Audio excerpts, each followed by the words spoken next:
If your customers aren't buying again, it might not be your product. It might be what happens after the sale.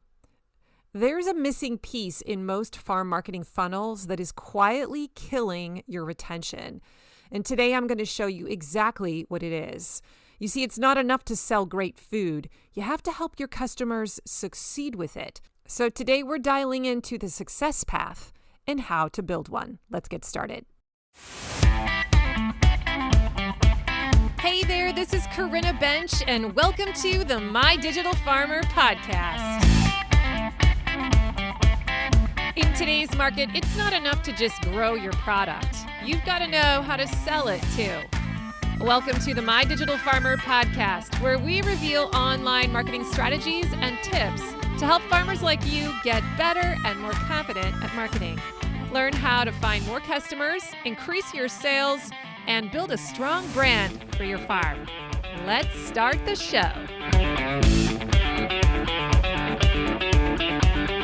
Well, welcome to episode 361 of the My Digital Farmer podcast. I'm your host, Corinna Bench, one of the farmers at Shared Legacy Farms out in Elmore, Ohio. I'm also the founder of MyDigitalFarmer.com, which is all about trying to help other farmers like you get more confident in your marketing and sales strategy so that you can grow a profitable business. How's everyone doing? Welcome back to the show. A big shout out to all of my digital farmers. If you are new to the podcast, I'm glad you're here. Make sure you subscribe to the show. Go check out my first 10 episodes if you need an introduction into the marketing lingo. I designed them many years ago to be an on-ramp into this podcast so that you would learn the ropes. Another way that you can kind of get acclimated to what we talk about here in a very systematic way is to join my free email list. You can do so by going to mydigitalfarmer.com/subscribe. It's free, and every week I'm going to send you an email that slowly onboards you into the farm marketing framework. I give you resources. I share the best podcast episodes. I teach you the framework little by little. Every email builds on the next one, and I think it's a really great kind of 101 onboarding into the key points of farm marketing. So get on that by going to mydigitalfarmer.com/subscribe. It's really good. Today's podcast is sponsored by my friends at Local-Line. If you run a CSA or you sell direct or wholesale or you manage both, Local-Line helps you simplify your operations and scale with confidence. I love this platform. In 2025, farms and food hubs using Local-Line grew their sales by 33%. Average order values increased by 31%, and total order count grew by 9%. That is real results across operations of all sizes. Local-Line brings everything together into one platform.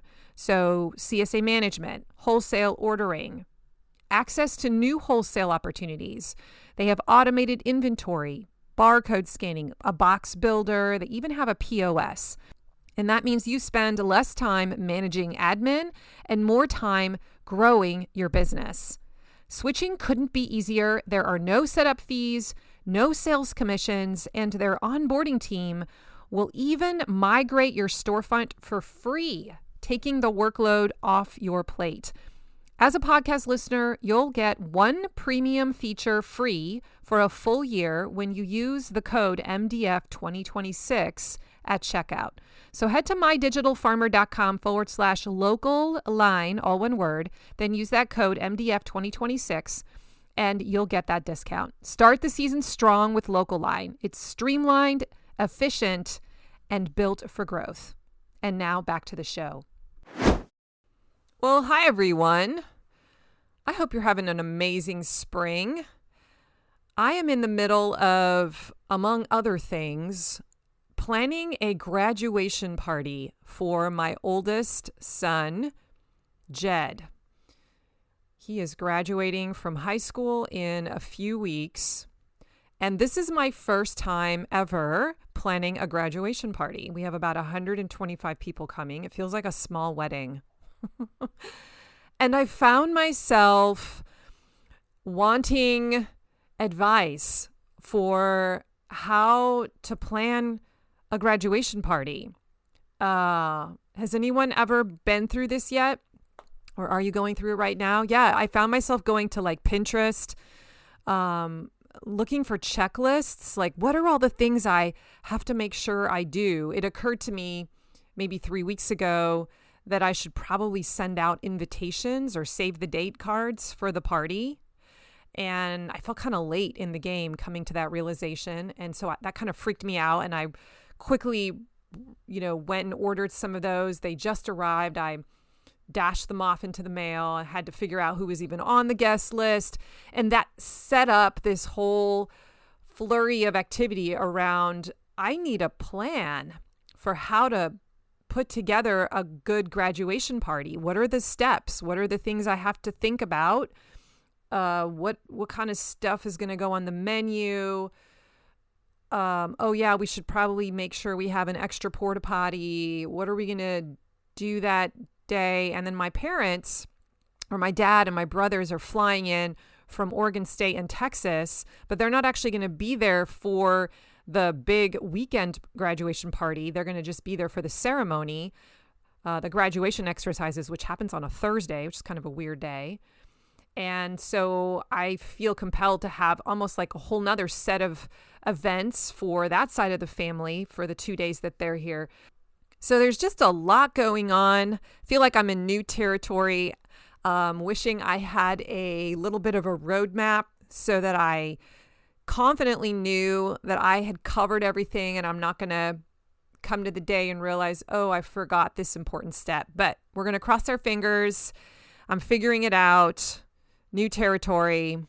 I wish all of you good luck if that's something you're also going through. I feel your pain if you're also a little stressed out about it. Anytime there's a new thing, right? Anytime we're trying to learn a new skill, there's always this similar process. Today, we're talking about the success path in the customer value journey. Every sales funnel has a success path. In fact, I could probably do an entire series of episodes here on the podcast. Maybe I'm going to do that, where we fill in the blank. Every sales funnel has a blank. I could probably come up with 5 or 6 things to round out that series. But if we were going to start that series, we're going to start it out with every sales funnel has a success path for the customer. And this is how you make sure that your customer doesn't just buy your product, but they actually succeed with it and come back because of it and keep buying from you. And I couldn't think of a more powerful example of this to open up the podcast, to illustrate this point, than the story of my recent health transformation, which I have shared in various tidbits throughout the last year. For those of you who are new to the show, at the beginning of 2024, I became very sick. And I had all kinds of intestinal problems. I had really bad reflux. I actually got something called LPR, where the reflux goes into your esophagus. I lost the ability to speak and talk for several months. I couldn't sing anymore, which was a huge part of my identity. And I lost the ability to digest food. It was very scary there for a while. I lost about 30 pounds in a matter of 6 weeks. And as I was going to the doctor to try and figure out what was causing all of this, they really couldn't help me out. They didn't seem to know how to guide me. And I've discovered, as I reflect back on this whole experience, because I ultimately did find a path to full healing, what I was looking for was a roadmap. I was looking for someone who might be able to give me at least a starting point. I didn't necessarily need to have it all spelled out exactly step by step at first, but even just something that would get me 20, 30% better, I was willing to just start there and wiggle my way into healing. And so when I finally found, and I tried lots of different things, that's actually a really good way to describe how it worked out for me. I wiggled my way into full healing. It wasn't that I found the solution all at once, but I tried a lot of things and ultimately those doors opened and they led to the thing that worked. But when I found the framework that worked for me, which was the Plant Paradox diet. This is a book by Dr. Stephen Gundry. It's called The Plant Paradox. And what that book provided for me was a success path. It was a step-by-step framework, a roadmap for how to begin and just get started in trying to heal. And I'm just going to quickly list off some of the things that were in the roadmap for my healing journey. The book had a yes/no food list of, cut these things out and these things are allowed. It just simplified everything for me, right? There was a clear villain to focus on and to avoid. So he talked a lot about leaky gut and what caused leaky gut and lectins, and that I had to really hone in on avoiding certain foods that had lectins in them. That simplified it again. He gave recipes. I ended up buying two of his books actually, because I was really confused now that all these no foods were on the no list that I used to eat a lot. I was like, well, I don't know how to make yummy meals that I'm excited about eating in this new way. And I could really use some guidance. And so getting these cookbooks into my life was another key part of the roadmap, because now I had reduced some friction. I could have a starting point. Okay, these look good. We're going to start with this. And I slowly revamped my meal routines. And I really appreciate that. That simplified things. I don't know if I would have stuck with it if I hadn't had that. He was able to tell me where to find some of these weird ingredients that have become kind of staples and favorites now in my new food world. He had a podcast, so it was a regular touch point where I could just keep listening to him and getting encouragement and getting more tips and ideas. He shared success stories, and I remember looking for those when I was very ill. I needed to hear that this was working for other people, and I would look through his podcast are there any case studies I can listen to that are going to encourage me? I especially wanted to know, how long is it going to take before I experience 50% healing, 60% healing, right? Full healing. What is typical? And then he, of course, recommended some supplements. Those are things he was selling to restore the gut lining, as part of not just removing the foods. That was kind of part one, but there were some things that I would have to do for about a year to rebuild the gut. And so I ended up purchasing those things. So his framework that he spelled out in that book, he gave me a path to follow. So I had some confidence. I had something to lean into. I wasn't just flailing around trying stuff. And when it started to work, within 4 weeks, I saw a noticeable shift. So there was a quick win that motivated me, that made me think, oh my gosh, this might actually be the thing. So then I began to trust him even more. I dug my heels into the Plant Paradox way because it was working, and I stuck it out, and it helped me create new habits. You all know how important it is to build habits, how it takes a while to build habits. But as we're coaching our customers, it's really key that we're helping them build new habits around our products, around our way of life. And as I healed and I experienced literally a life transformation, so much new energy, so much hope, so much mindset strength. I credited him with that result. In fact, to this day, every day when I pray, I have a huge section in my prayer life where I'm just doing gratitude, where I sometimes list the same things over and over and over again. I think of it as my inheritance, the things that I still have, that I'm still grateful for, and the signs of abundance. But I credit Dr. Gundry still to this day, 2 years later, with a lot of this healing. And because of that, I have become an evangelist of him and his work. And I know it doesn't work for everyone, but I do believe that for a lot of people who have different autoimmune issues or gut issues, they could benefit, or at least it could be a starting point for them where they would get maybe 50% of the way there and then have to adjust it for whatever they believe. I really believe that. You can hear the energy in my voice, right? I become a witness to this brand.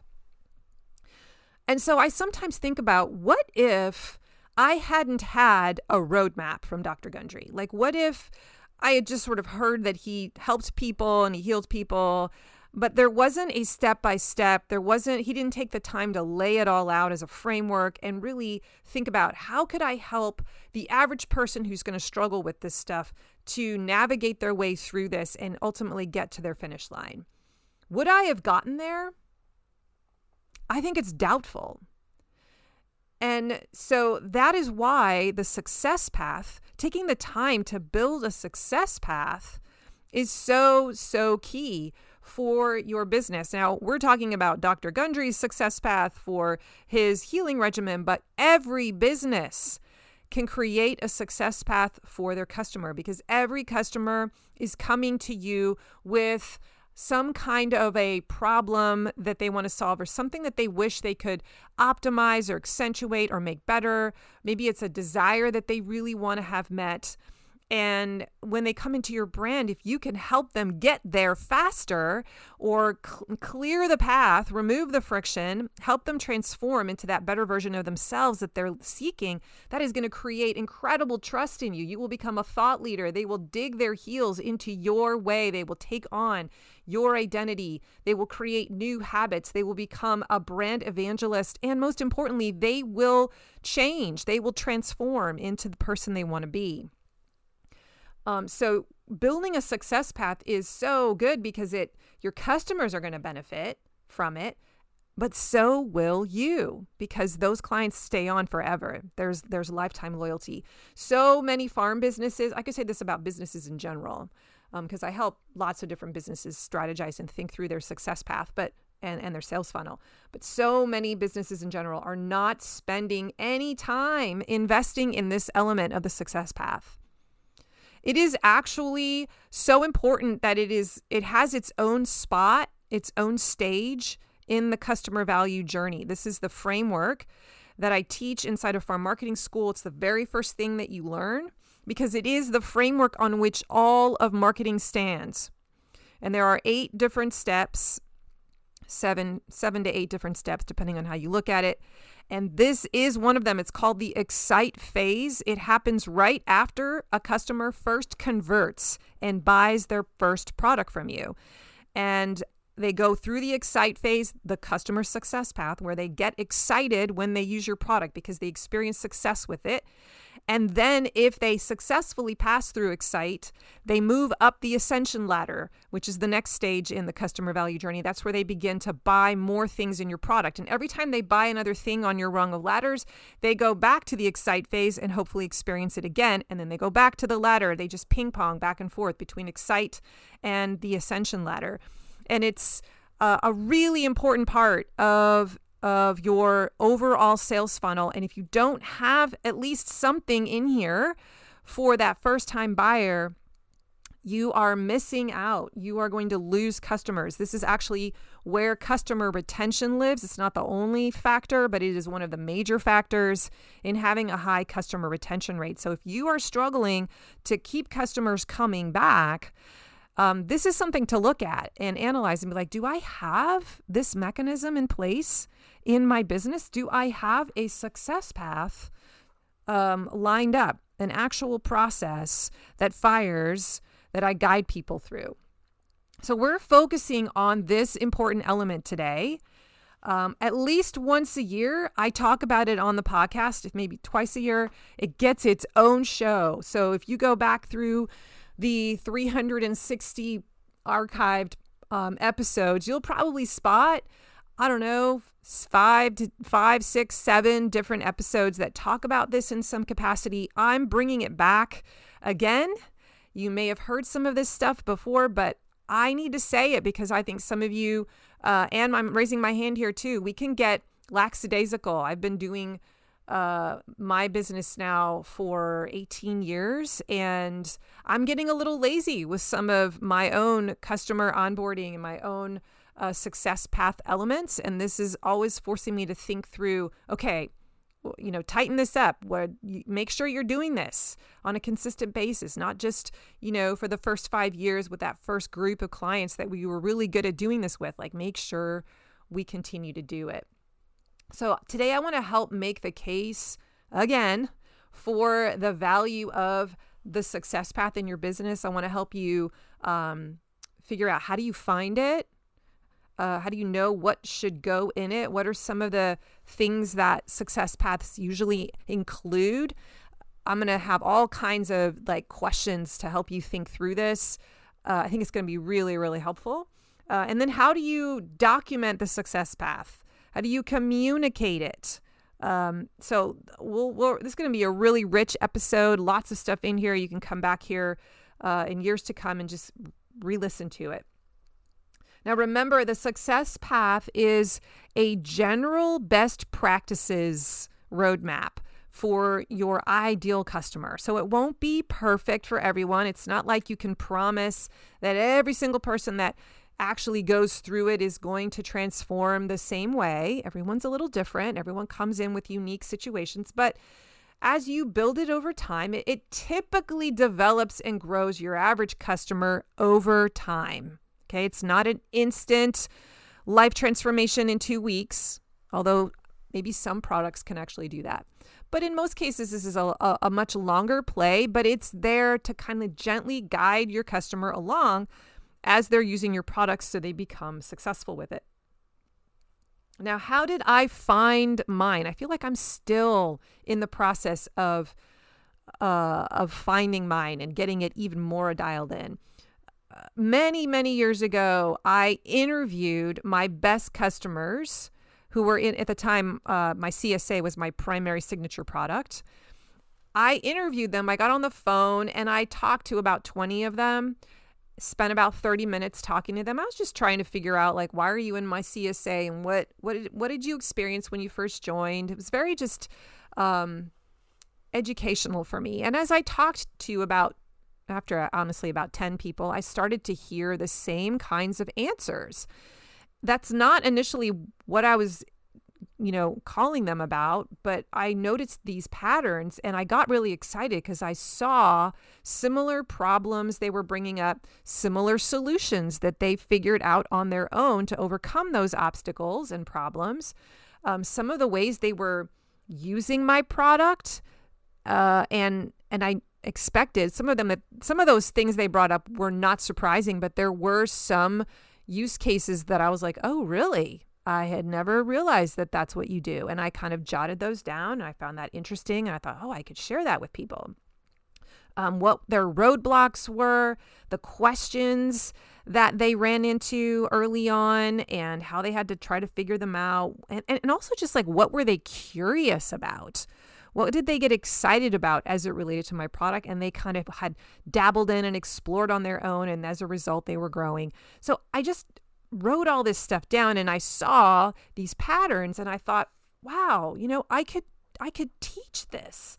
I could take some of these ideas from my best customers and start sharing them with people. And that's what I did very organically, making videos, making blog posts, making PDF guides, just sharing hey, so-and-so shared this tip.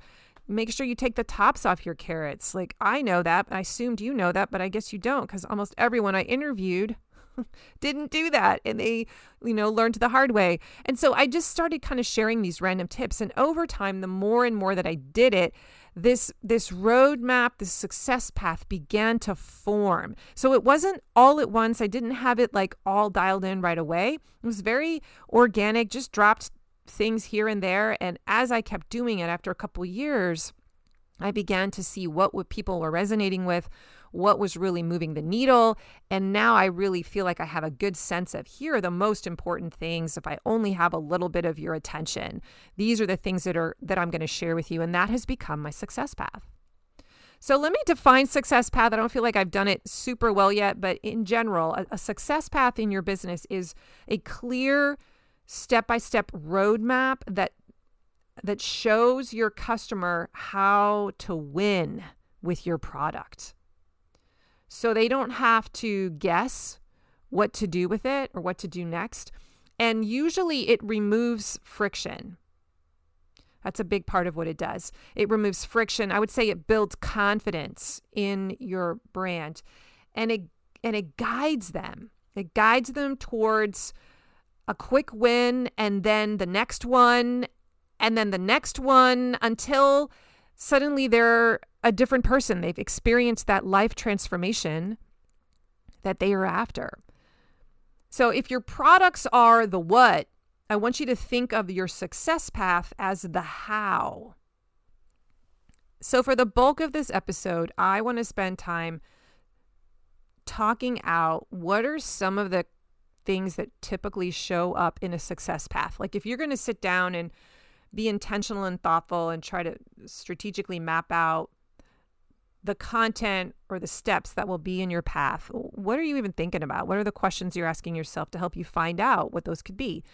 And I'm going to predominantly focus on this through the lens of my own CSA member experience, because that is the success path that I built.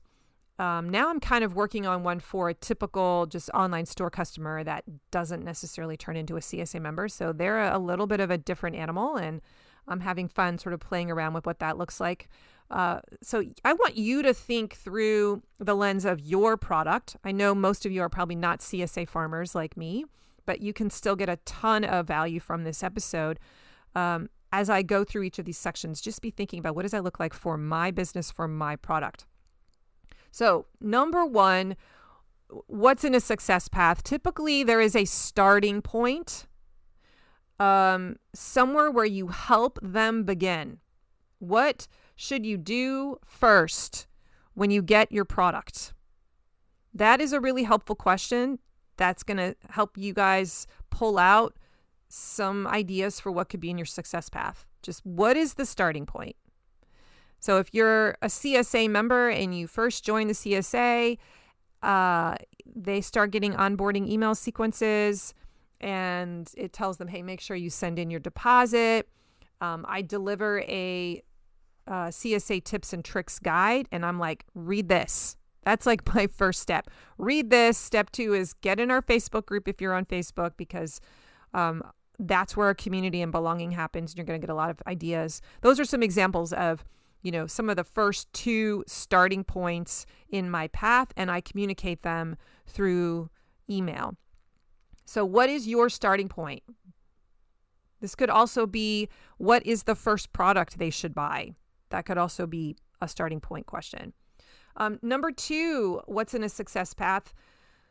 Clear do's and don'ts. I'm thinking back to my whole Dr. Gundry experience, my healing journey. And there was a very clear, these are things you have to stop doing and stop eating. And this is the new way that you have to adopt. These are new skills you're going to have to learn and practice. Keyword, practice. They're not going to be easy at first because they're not normal and habitual yet. So your brain has to work extra hard and burn extra fuel to learn the new thing. And eventually, though, it will become second nature. Just like when you first learn how to drive, it's very tense and you're giving a lot of attention and energy and and gripping the steering wheel and worrying about getting into a crash. And then eventually you get to the point where you're like, you don't really think about it anymore and you know how to drive. And that's sort of how we work with a lot of our habits. And we're trying to help our customers overcome that initial kind of roadblock phase where everything feels hard, right? But we want to reduce that overwhelm that comes naturally with starting a new practice by simplifying the decisions for them. We want to give them the guardrails. What is the equivalent of the yes/no list, food list for your product? What does that look like for you? What are things that they can't do anymore? And here are the things you need to start learning. Okay, so that might kind of help unlock for some of you. I'm going to give some examples here in just a minute that I think will flesh that out for you. Number 3 is a simple sequence, step by step. So show the order of operations. What's the step-by-step plan? So if you are selling bulk meat, a side of beef, what is the timeline for that process? Help them see that. How to buy meat, timeline. Step 1, step 2, step 3. And you don't have to don't give everything all at once. There's probably 10 steps in the process of getting that meat into their freezer. You don't have to tell them all 10 steps right away. Maybe you just have to tell them the three most important ones, and then you're guiding the ones that are in the middle along the way as they go, right? So not everything at once, just the next few steps so that they don't feel overwhelmed. But how could you put the process of helping someone become really good at using your product, confident in using your product, how could you put that into a step-by-step plan? Are there skills they need to learn? Are there tools that they should have? Are there processes they need to learn? And we'll talk about those examples in just a minute. Number 4, oftentimes in one of these success paths, you will see quick wins. Early success moments. Remember how I told you when I was in my healing journey and I first started the Plant Paradox diet, in my mind, I was willing to give it 2 months. And if I didn't see any shift in 2 months at all, then I was like, okay, I'm out. And so I'm so grateful that as it turned out, I saw noticeable shifts in 4 weeks, actually a little less than 4 weeks. And that validated that this was working, and that kept me motivated. This is important for your customers too. If you can deliver a quick win, something that makes them feel powerful, something that's fun with your product, something that gives them a powerful emotion, a positive emotion, where they feel like they've moved forward even just a little bit, that will cause them to stay with you and keep going. We want to give them momentum. And so we try to engineer a fast result in the first, week or 2 of using the product. So what does that look like? Maybe it's easy recipes. Don't give them something with 25 ingredients that they have to go get to be able to make. Maybe it's a use this first coaching moment. Or here's a starter bundle. Or for us, I know every time we teach people how to make green cubes, we do that really early on in the CSA onboarding process because people are so scared of all the greens. It's like they don't even know what to do with them. If they just don't even know they can cook them. Or I think they think they're just bland tasting. So when we teach them how you can just blanch greens and freeze them in little green cubes and then throw them into your spaghetti sauce or your soups or stews or egg frittatas, like suddenly they don't feel like they're wasting the greens anymore. And this is something they never knew, believe it or not, and they're blown away. And when I heard this, when I was interviewing people, and I continue to see people's excitement in our Facebook group as every year as the new people discover this, I'm like, it validates, yes, this needs to be in the success path, and it needs to be in early on because this really excites people. Today's podcast is sponsored by Farm Marketing School, my monthly membership for farmers.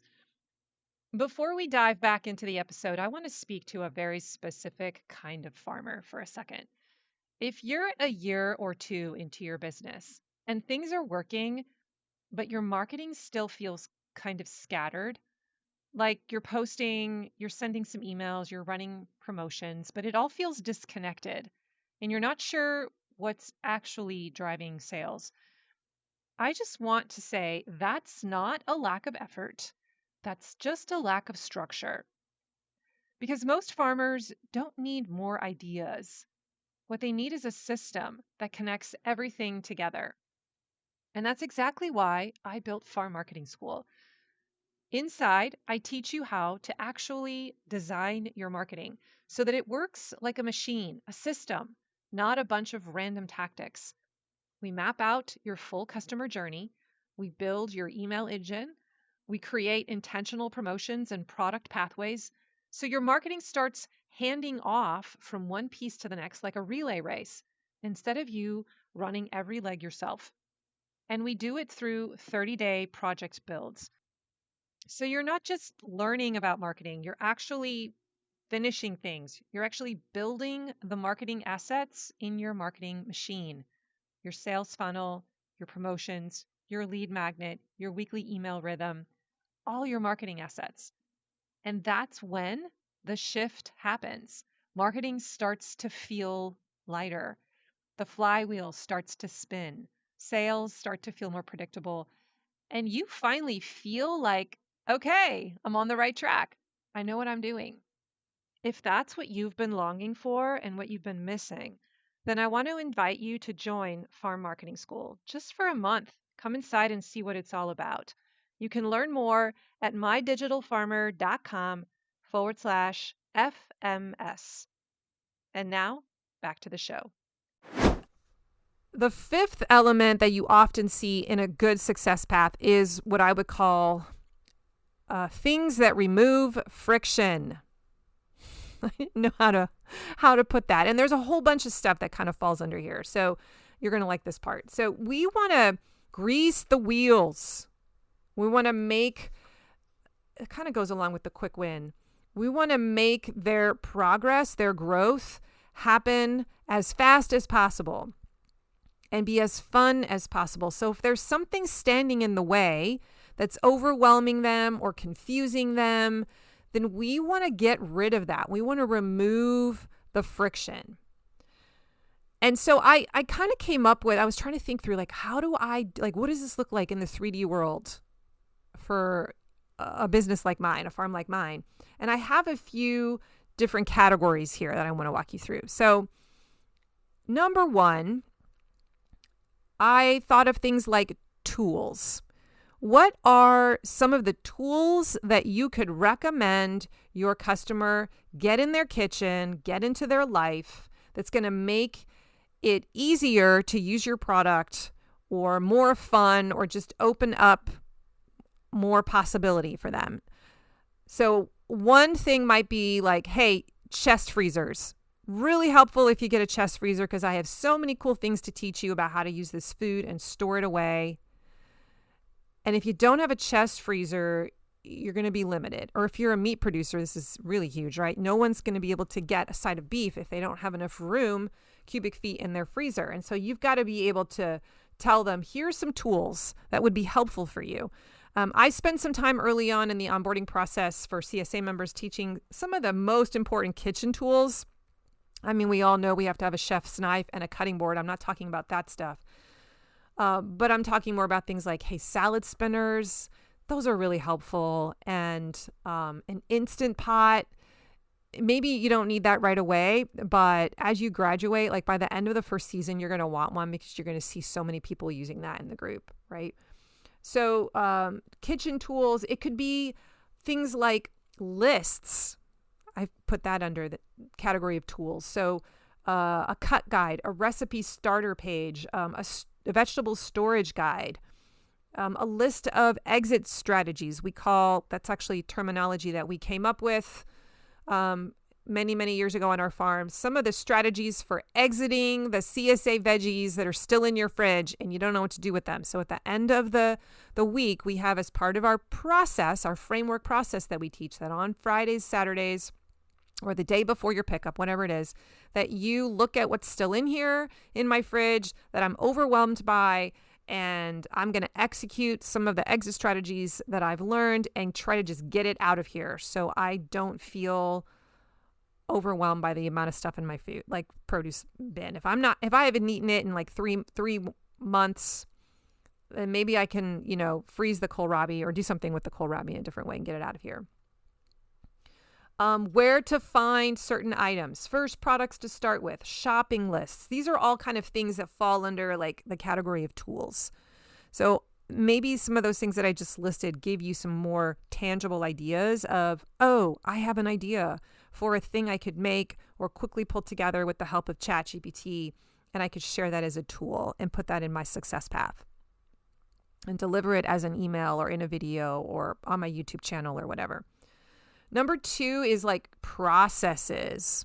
This is something that removes friction. This is where you're thinking about, do you have a framework? Could you put your step-by-step process into some kind of a framework that you can teach? I'm thinking actually about Farm Marketing School right now. As I slowly built the content and the projects in there, every project was built around the framework of the customer value journey that I teach, because every element of the marketing machine can be put somewhere in the customer value journey framework. So I teach the framework first, like, hey, this is how people move through a brand, how they graduate and become a loyal customer. They have to go through these stages. And so you build mechanisms in your business that coach people along and move them from stage to stage. So once you have them all, it's easy to connect the dots. It's like a relay runner. You pass the baton from one stage to the next when you have the different pieces built. And so having a framework that I can point to as an overarching kind of introduction is really helpful. And we have this now in our CSA too. We have things like, hey, you need to learn how to store your food. You need to be watching the unboxing video every week if you're new, because that's going to guide you through how to use some of the stuff, identify the foods first of all, but then also some quick tips for how to use it. We want you to clean out the stuff from your fridge that feels overwhelming to you on day 6 before you come and get your next box. We want you to ideally prep your food on the first day if you can. If that's not your style, that's okay, but this is what many people do. And we want you to learn these 5 key exit strategies, and we'll list them, and then we continue to point to those all season long. Like we have like 20 exit strategies, but there's 5 that are really, really important and that do a lot of heavy lifting. And so it's kind of like a rough, loose framework for, and then like get these things in your kitchen utensils. That's kind of part of that too. So we have sort of like a framework that we can point to for those brand new clients. Well, what does that look like for you? If you are a meat producer and somebody is filling out a cut list for the first time, maybe that the process of filling out the cut list is something you have to put into your success path. That is an incredibly overwhelming, scary roadblock. I'll tell you that right now. It's what kept me from buying for a very long time. And I didn't want to look stupid. And it just was like, oh, I got to learn that. It was like, oh, my brain's got to work a little extra hard. And I just kept putting it off and putting it off. So how can you overcome that friction? Teach them the process. Some of you need to teach some internal processes for your clients. Like once you join a CSA that maybe you're the kind of CSA that customizes, and you have to teach them how to use the software every week that allows them to customize their box. And that might be a process that you've got to build into your success path. Or it could be something as simple as I got to teach my customers how to order from the online store. Like it's a little bit clunky because we're not open all the time. We have order windows that close because we have to go out and like harvest on certain times, and we can't have people ordering while my guys are out there harvesting. Like I got to cut it off at some point. And so training people on that, and like, oh, we've got 3 pickup sites and you've got to come and pick up during that window. Like that, there's a little bit of like confusion there, right? So there is an internal process that I have to keep teaching in my success path. Like, how do you actually order from the store for the first time and pick it up? How does that work? So some of you might have internal processes like that you have to teach. I think there's also a whole category here of just skills for using the product. And this is going to vary depending on the kinds of products that you use. I'm going to obviously speak from a vegetable point of view because that's what we sell. But how to flash freeze, how to make green cubes, how to make bone broth or veggie broth from veggie scraps, how to make DIY dressings for your salads, how to spatchcock a chicken, how to use an Instant Pot, how to make garlic scape mustard. So sometimes these ideas and these skills revolve around like very generalized kinds of categories of products. Like green cubes is anything that's a green. But the garlic scape mustard, we bring that up every year because garlic scapes are only around for about 3 weeks. A lot of people are like, what the heck is this? Not sure what to do with it. And so it's kind of fun to be like, hey, you could make veggie cream cheese with them. And you could also make garlic scape mustard, and that's very elevated and it makes them feel fancy and it's really easy.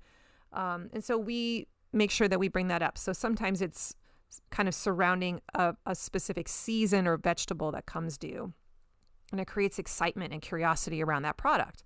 If I didn't tell them about garlic scape mustard or some other use cases, I wouldn't sell as many garlic scapes. I wouldn't create as much excitement around that product. So if you have some products that aren't selling very much, you may be able to increase the sales because you build a success path around it, because you start to teach them what to do with some of those tough cuts of meat. Like, are you doing enough education around that? So that they're learning that skill. That removes friction. I also just want to put in a little quick plug here for putting this skill curriculum, putting them in an order that makes sense, in the right sequence. So I would not start out with a skill of how to can tomatoes as your very first move when someone joins your farm and starts buying your produce. Like, that's overwhelming. That's scary. We don't teach that until much further along in the customer's journey. It shows up a lot later and to a very segmented audience. So just be aware of that. If these are more difficult processes, we're trying to give quick wins, right? So what are things that are easy lifts that make someone feel elevated and exciting? Now, over time, as you identify these processes, these tools, these specific skills you could teach, you will slowly create a curriculum. A success path will begin to organically form. Now, if you can, get super thoughtful and get it all nailed down in 2 hours, because you can just see it all clearly, that's amazing. You're amazing. You're amazing. But what's more normal is for you to feel like you're wiggling your way into your roadmap. But it takes a few years, trial and error. Sometimes you have energy to teach something, or you get excited about it. You put it out into the world and they really love it. Sometimes you put it out into the world and no one really bites, and you're like, okay, that's not going to be in my success path, right? You're just kind of testing things. You're playing in the sandbox. You're making stuff as you feel energy, as you're getting questions from customers about, what do I do with this? Or as you're sensing a roadblock and a problem, you're creating content to overcome that obstacle. And eventually you have all these different things you've built, and you begin to see some of them working a lot. And this one works really well on the front end. You just sort of find your way. And suddenly one day you wake up and you realize you kind of have a success path. But I want to encourage you that this doesn't always just materialize in one season. You start building it slowly, and after a few years, you see a very rough path beginning to form. And then you can begin to more intentionally coach people through it. Okay, so all of that sort of fell under the category of success paths remove friction. And I wanted to give you some examples of specific kinds of mechanisms that do that. Okay, I also have a section here on success paths usually include ongoing encouragement, like touch point moments with you, the guide. When I look back at my gut healing story, it took a while for me to figure out a flow of how to eat so differently. Like, I missed some of my foods. I gave up gluten. I gave up sugar. I gave up bread. Man, that was hard. I gave up dairy for a very long time. I'm now just beginning to introduce goat milk and A2 milk products back into my life. But I had to completely shift how I was eating, and I was really looking for what are recipes that I'm excited about, that sound yummy, that aren't super overwhelming, and that taste good. And after really hitting a wall and just plugging away for maybe 4, 5, 6 months, I finally found my groove, and I discovered a handful, like maybe 10 recipes that I really like. And these have become my default setting, my go-to meals. Like I always have stuff in the house to be able to whip out one of these quickly. But it took a while to find those before those things became a habit. And I remember just being discouraged. I think the only reason I stuck with it was because I knew it was working, but also because I was afraid. I had been in such a bad, dark place, and I did not want to go back there. I was afraid of losing the progress that I had made. And so I was just so motivated to not touch anything on the no food list. So I wasn't even tempted. I wasn't even tempted to try sugar foods. Anyway, so it took a while, and I'm grateful that I had Dr. Gundry in my earbuds. Like I would listen to his podcast every week, and I just kept hearing the same sound bites, the same encouragement, the same tips. He sort of cycled through a lot of his content, got repetitive after a while, but I appreciate that now because it indoctrinated me into the way. And now I don't really listen to him anymore because I feel like I've learned his main teaching points, and I don't really need the encouragement as much anymore. But when I was healing and feeling scared, and all those like feelings of discouragement would surface from time to time, it was helpful to have my guide in my earbuds.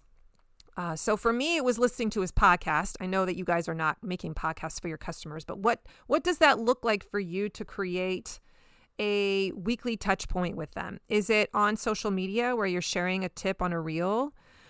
Is it in your weekly email where you have a real quick blurb of a tip that's something that could be in your success path, right?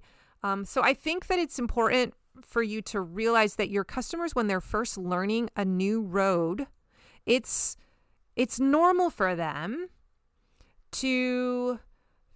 for it to feel tedious, for it to feel hard, for them to bump up against a wall and be like, oh, this is not easy. And you got to show up as the cheerleader and normalize that phase and remind them, hey, this is a process. There is a process to the becoming and the maturing as a customer in this brand.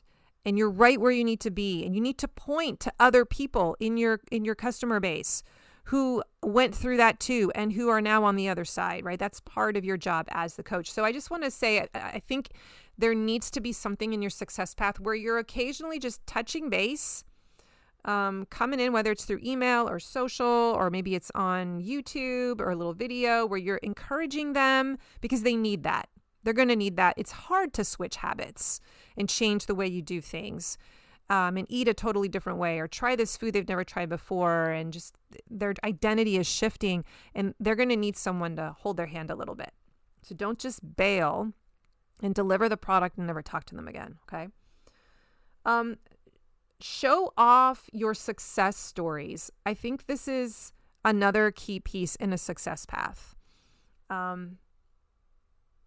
We want to give our customers a platform, somewhere where they can hang out, where they can connect with each other, where they can share their stories, where they can show others what they're doing in their own journey, how they are slowly transforming and becoming. The way this works for us is we have a Facebook group. I know their Telegram app is another place that I see this happening. I'm part of a fitness group, and we're using Telegram to kind of share. It's not quite the same experience as a Facebook group, but it's another option. What does that look like for you? But I think it's important for customers to find other people that are like them, that are on the journey, because when you can show off other people who are succeeding, that motivates those who have just begun to keep going. Remember how I told you when I first started my healing journey with Dr. Gundry, I was scouring the podcast archives looking for case studies. I wanted to hear him interviewing some of his success stories. I didn't find a ton, but he would bring them up every now and then. And when he did, I would gobble them up and I would look for patterns, and I would be like, is that what's happening to me? Where am I in my journey compared to them? what phase am I in? I really wanted to just try to figure out how long does this typically take? That I was trying to pace my race. I wanted someone to pace my race. And so looking for success stories was a key part of what I needed as a customer. And I think that for some of you, you are downplaying this. This may be really important for your customers more than you realize. They're scanning the horizon, trying to see, are other people healing from your food? Are they no longer dealing with food sensitivities and allergies because they're eating your food? Are they turning into confident, creative cooks in the kitchen? Are their children eating better, loving good food? Right? They're looking for evidence. And if if you are not doing a good job of showing off those people, then they'll miss that part. They won't see it. And that's a missed opportunity. So this really functions as a belief builder, right? We're helping them trust the process that you have created and stick with it. So when you have testimonials, when you have a member spotlight, when you have a here's what to expect timeline, and you're communicating that's so helpful for people. Okay, and then the last thing that I think can belong in a good success path is community and belonging. Some kind of element that allows community and belonging to happen. This one's tricky for me. I was trying to think of there's an obvious way that we do this, but I know that not everybody wants to do Facebook groups, so I get that. But let me just back up and explain what's happening. When people feel like they belong, they stay.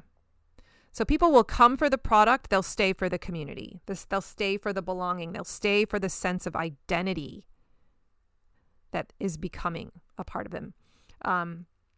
You want them to claim the identity of fill in the blank for a CSA member or local food supporter, person who loves their local farm, person who loves veggies, however you would fill in that blank. I'm thinking right now about one of my longtime CSA members. I think he's been with us for 15 years. His name is Bob. And he announced to our Facebook group community, our CSA private Facebook group, just last week. He had emailed me and told me this a few weeks ago. He's moving. He's moving from this area up to Michigan. And he was sharing in the Facebook group, it was this beautiful post about how one of the hardest parts of moving, because he's so excited about, retiring and moving to Michigan, obviously, but is leaving the CSA, that he's having a really hard time and he's mourning the leaving of this community. And he has been surprised by how much this is affecting him, and that it's caused him to reflect on how powerful this group has been, what a key part of it has been for him. And reading that was so inspiring, right? And I was thinking to myself, wow, we shaped his identity. He wasn't just a customer who liked our product. He saw himself as a member of this community. And that's the kind of customer that I want to create. I want to get in their identity. And your brand, if your brand can figure out how to do that, get them connected to other people in the web, in the community of people who belong, that's how it happens. Now, we have a Facebook group that does this really well. That's our mechanism. You may not have a Facebook group, or you may not want to create one, but it's really helpful if you can find a mechanism that will help make this happen. I was thinking lines can function as a belonging mechanism. Just having people have to wait in line to get your product. You have a long line of people at the market. They're chit-chatting with each other.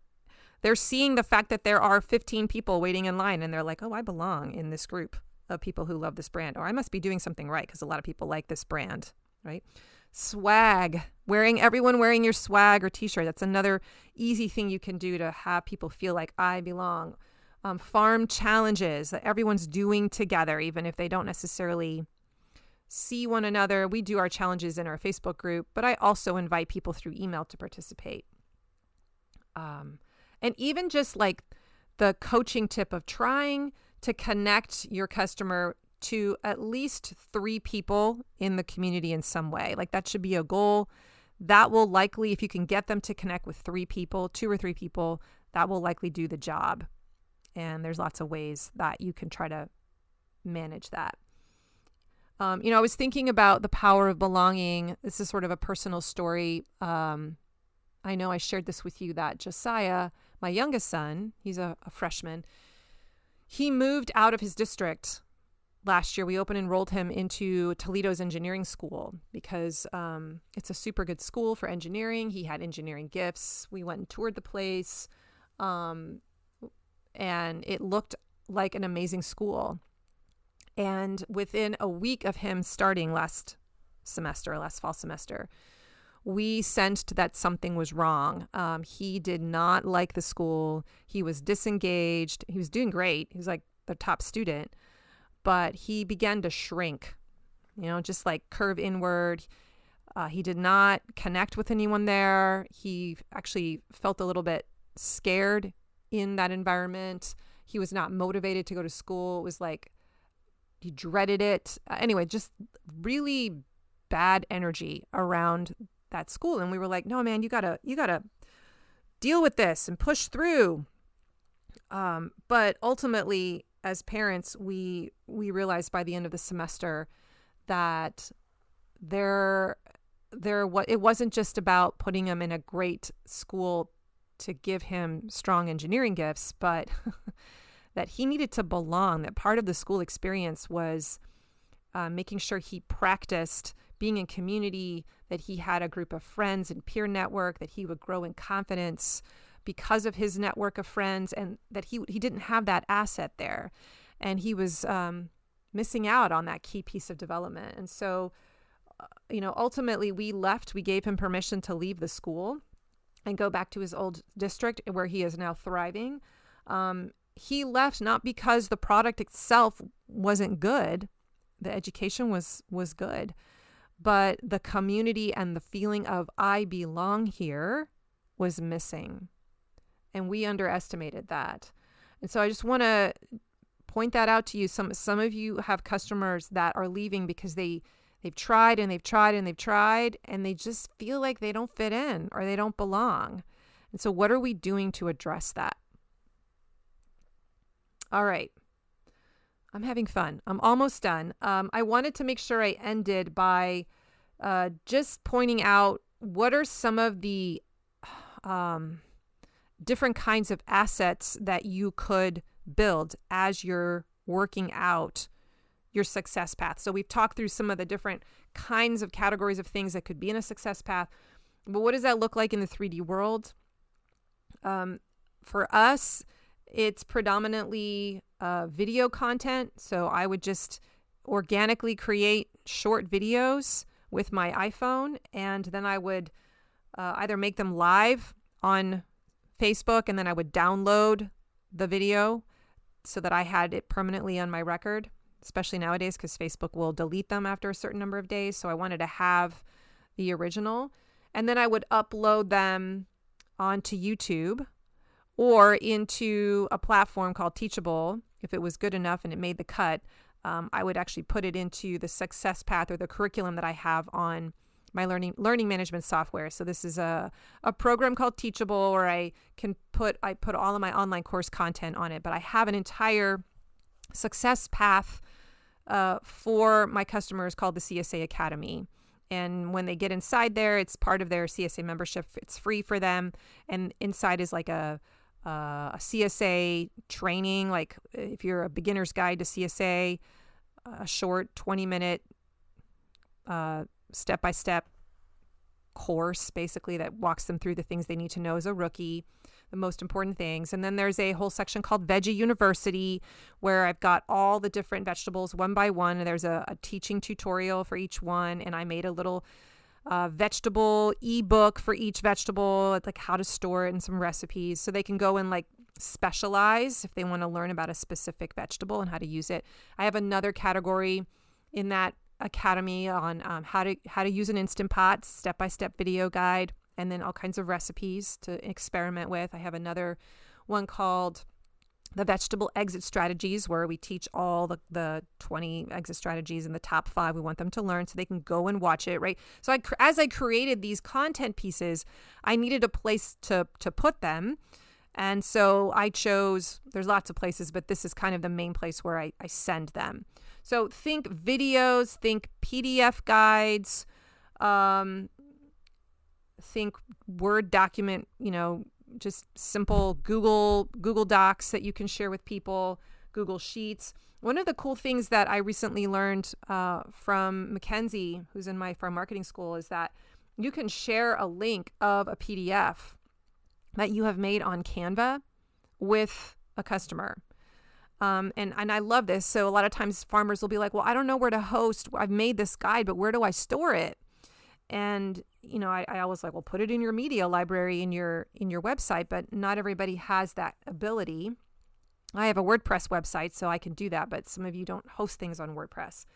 So you can actually build the document on Canva, and then there's like a share button on that document, and you would just click it and you would see the link, the public link, and you copy that, and you could put that public link in an email. You could put that public link on like a Google Sheet where you're putting all your resources in a giant list, and then you share that Google Sheet with people so that they can just click on it. And when they click on the link for that particular resource, it takes them right to the design in Canva where they can see it. So just know that is an option. Another thing I had an idea around was like, those of you who do one-to-one phone calls right now with customers, I'm thinking of like people who are meat producers. Maybe you could switch and do those one-to-one calls on a platform like Zoom, and then save the recording and send the link to the customer so they can, watch it again if they need to have access to it. They can even download it as a permanent asset. And you could download it as well, I suppose, and store it away as an example for someone to listen to see the process. And then don't forget to use AI to help you write stuff. You can go and see a template somewhere else and copy the template and say, I'd like to make my own version of this. And AI can help you write it so that you don't have to do the hard work of composing it. Weekly CSA recipes is another thing that I think falls into this as one of the assets. I know my virtual assistant, she's my CSA coach. In my CSA, she writes all my recipes every week. She has over the years collected them all, not all of them, but the favorites into a master Google Doc. And I now know that because she brings back some of the same ones every year. And so she's putting these favorite ones that she wants to make sure come up again and again in this master Google Doc. So as the season progresses the following year, she goes back and like, oh, here's the garlic scapes again. Let me see what's on the master Google Doc for garlic scapes. What are the popular recipes that I make sure I bring up every year, and those, come out. So come up with little hacks like this. Once you've made something for the first time, you can repurpose it. I always tell my farmers in farm marketing school, like, once you've made an asset, like, the goal is to reuse it, right? So store it somewhere so that you can repurpose it. As you're thinking through that original list I gave you at the beginning of some of the things that go into success paths, you will start coming up with very specific ideas for checklists, PDFs, video content, and just start with something, right? And then as you make them, make sure you're documenting them and storing them somewhere so that you know where to find them again. If that particular piece of content ends up taking off and it gets a permanent spot in your success path for the future, it's easy for you to find and reuse it again. So document the success path, communicate it. So don't just make it one time and then, forget that it's there and then not do it again, right? If you're onboarding your CSA members a certain way this year, you'll probably want to do that again next year. So keep track of what you did so that it's easy for you to repeat it the following year. How will you roll out the success path where there's lots of different ways? There isn't one best right way. When you first get started, it's going to feel very scattershot. Like just, oh, I have this idea. Corinna shared this podcast. I love all these ideas. I'm just going to come up with some things and I'm just going to throw them out there. Shoot from the hip. And that is totally fine. Just as long as you are documenting them, storing them, so that you can decide next year and you can be a little more thoughtful and strategically put them in an order. That's kind of the second way you could roll it out, is you could really be intentional and thoughtful about the process. Like, oh, I want to teach these 10 things and I'm going to do them in this order and I'm going to do these in this capacity and these over here are going to be added in this platform. So you could do it as Facebook group content that you drop out in a certain time of the year when it makes sense. Like for us with our CSA, we have an onboarding content plan for the CSA members that starts about 3 to 4 weeks before the CSA officially starts. And Katie does kind of the same thing every year. That is supplemented by an onboarding email sequence that is different than my welcome sequence. This is like, hey, we're about to start in a few weeks. I'm going to be sharing some tips and tricks over the next few weeks, little by little, that are going to guide those of you who are new. And each email has a focus. I have the Academy, the CSA Academy, where everything lives in one spot and I can point people there. You could choose to just, if you don't want to invest in something like Teachable, you could just have a page on your website where all of your success path content lives and you direct your customers to that page. And then it's up to them to self-select and decide what links they want to click on to download that guide or watch that video or whatever. You could have a weekly email. Hopefully you do have a weekly email. Maybe in the weekly email, you have a section that's there every time that focuses on a tip or a checklist or a resource or something that's moving them along in the journey, or an encouraging cheerleading rah-rah moment.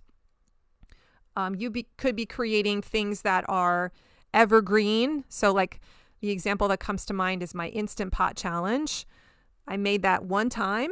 I taught the different steps for how to use an Instant Pot and I put them on YouTube and I turned it into a playlist. And I also created an email sequence, an email challenge, so people can subscribe to the Instant Pot challenge. And for 7 days in a row, they each day they get a different video to watch in a homework, like hey, go do this thing I just taught you. And in 7 days, they will have mastered the Instant Pot.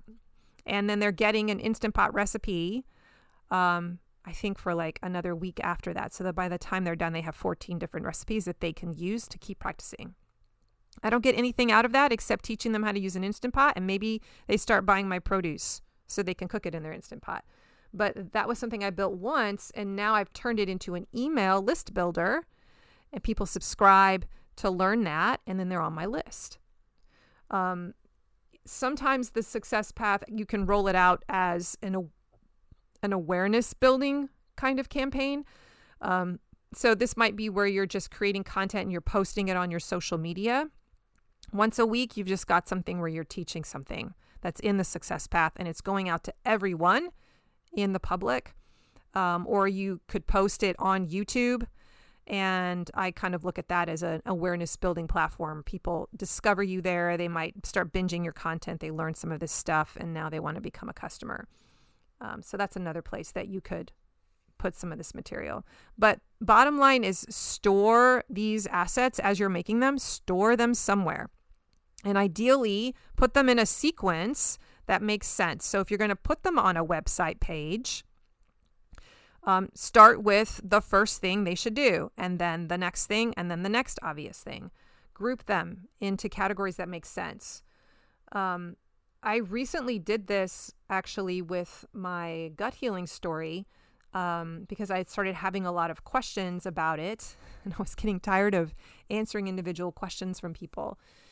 And as I kept making content around my gut healing story, I realized I needed a place to centrally locate it. I've been writing a blog. I've done like 8 chapters now. I have probably another 15 to go. But as I've been writing them, they've just been on my blog. And now I have enough that I want to stitch them all together so that people can read the whole thing. So I also had people say, well, where are you getting such and such product? And what supplements do you recommend? And what books did you read? Again, what are the cookbooks? So I just now have a path for anyone who wants to hear my story and read my story and see what worked for me.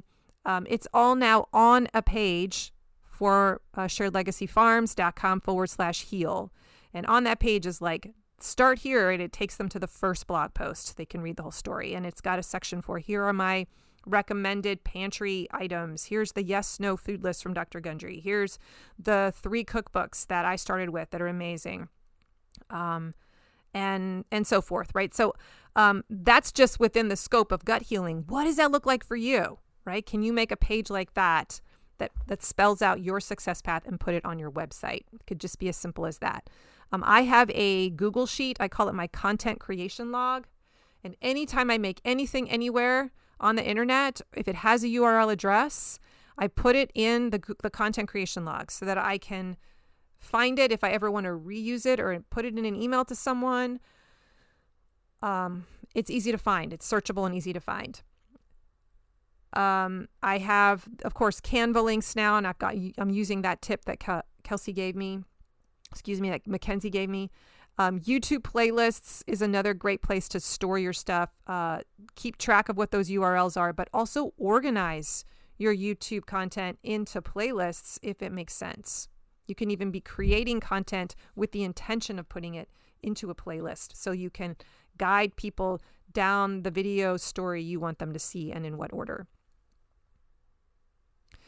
All right, you guys, that was a lot. I'm super passionate about this. Can you tell?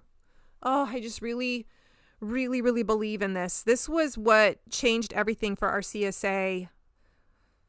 At like year 8, our retention rate went through the roof when we got serious about building a success path. I didn't have language for it back then like I do now. Now I realize, I built a success path.